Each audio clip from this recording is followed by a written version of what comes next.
ಕೋಲಾರದಲ್ಲಿ ಅಟಲ್ ಬಿಹಾರಿ ವಾಜಪೇಯಿ ಅವರ 101ನೇ ಹುಟ್ಟುಹಬ್ಬದ ಪ್ರಯುಕ್ತ ಸಿಹಿ ಹಂಚಿ ಶುಭಾಶಯ ಕೋರಿದ್ರು. ಇದೇ ಸಂದರ್ಭದಲ್ಲಿ ಬಿಜೆಪಿ ರಾಜ್ಯಾಧ್ಯಕ್ಷ ಓಂಶಕ್ತಿ ಚಲಪತಿ, ಜೆಡಿಎಸ್ ಮುಖಂಡ ಸಿಎಂಆರ್ ಶ್ರೀನಾಥ್, ಬಿಜೆಪಿ ಮುಖಂಡರು ಹಾಗೂ ಕಾರ್ಯಕರ್ತರು ಪಾಲ್ಗೊಂಡಿದ್ರು. ವರದಿ ಚಾಂದ್ ಪಾಷಾ, ಎಬಿ ನ್ಯೂಸ್ ಕನ್ನಡ, ಕೋಲಾರ.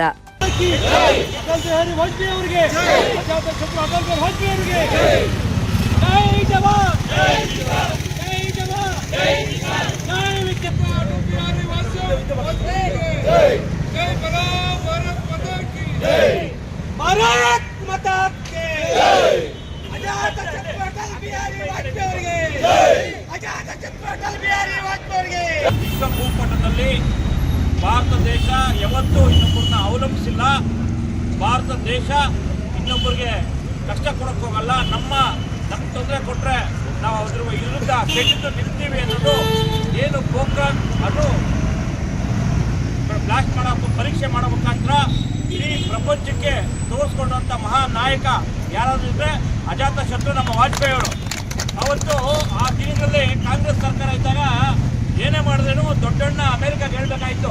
ನಾವು ಈ ಥರ ಏನೇ ಒಂದು ಟೆಸ್ಟ್ ಮಾಡಬೇಕಂದ್ರೆ ನಾವು ವಿಶ್ವ ಭೂಪಟದಲ್ಲಿ ನಾವು ಇದ್ದೀರಿ ಅಂತ ತೋರಿಸ್ಬೇಕಂದ್ರೆ ಅವ್ರು ಒಪ್ಪಿಗೆಬೇಕಾಯಿತು. ಮತ್ತು ಇನ್ನೊಂದು ವಿಷಯ ಏನಂದರೆ ಅಮೇರಿಕ ಕಣ್ತಪ್ಪಿಸಿ ನಾವು ಏನು ಮಾಡೋಕ್ಕಾಗ್ತಾರಲ್ಲ, ಅವ್ರಿಗೆ ಹೇಳೋದಿರಲಿ. ಅವ್ರ ಇಂಟೆಲಿಜೆನ್ಸಿ ಯಾವ ರೀತಿ ಜಾಸ್ತಿ ಫಾಸ್ಟ್ ಇತ್ತಂದರೆ ಒಂದು ಯಾವುದೇ ಕಂಟ್ರಿಯಲ್ಲಿದ್ದರೆ ಕೂಡ ಏನೇ ಒಂದು ಇರುವೆ ಓಡಾಡಿದ್ರೆ ಕೂಡ ಅವ್ರು ಮಾಹಿತಿ ತಗೊಳ್ತಾ ಇದ್ರು. ಅಮೇರಿಕಾನ ಕಣ್ತಪ್ಪಿಸಿ ಅಮೇರಿಕಾನ ನೀವಿಲ್ಲದೆ ನಾವು ಕೂಡ ಏನು ಅಣುನ ಕೋಲಾರ ನಗರದ ಹೃದಯ ಭಾಗದಲ್ಲಿರ್ತಕ್ಕಂಥ ಸ್ವಾಮಿ ವಿವೇಕಾನಂದ ಹುಟ್ಟುಹಬ್ಬ ಆಚರಿಸತಕ್ಕಂಥ ಸಂದರ್ಭದಲ್ಲಿ ಸುಮಾರು ನಾಗರಿಕ ಬಂಧುಗಳು ಜಾತ್ಯಾತೀತ ಪಾಲ್ಗೊಳ್ಳೋದ್ರ ಜೊತೆಗೆ ನಮ್ಮ ದೊಡ್ಡ ಮಿತ್ರರು ಮತ್ತು ನಮ್ಮ ಸೋದರ ಮಿತ್ರರು ಆದಂಥ ಬಿಜೆಪಿಯ ರಾಜ್ಯ ಜಿಲ್ಲಾಧ್ಯಕ್ಷರಾದಂಥ ಚೌಧರಿ ಆದಿಯಾಗಿ ಎಲ್ಲ ನಗರಸಭಾ ಸದಸ್ಯರು ಮುಖಂಡರುಗಳು ಇವತ್ತು ಸಹ ಅಲ್ಲಿ ಭಾಗವಹಿಸಿ ಕಾರ್ಯಕ್ರಮಕ್ಕೆ ಬೆಲೆ ಕೊಡ್ತಕ್ಕಂಥ ಒಂದು ಕೆಲಸ ನಡೀತಾ ಇದೆ. ನಾವೆಲ್ಲ ಕಂಡಂಗೆ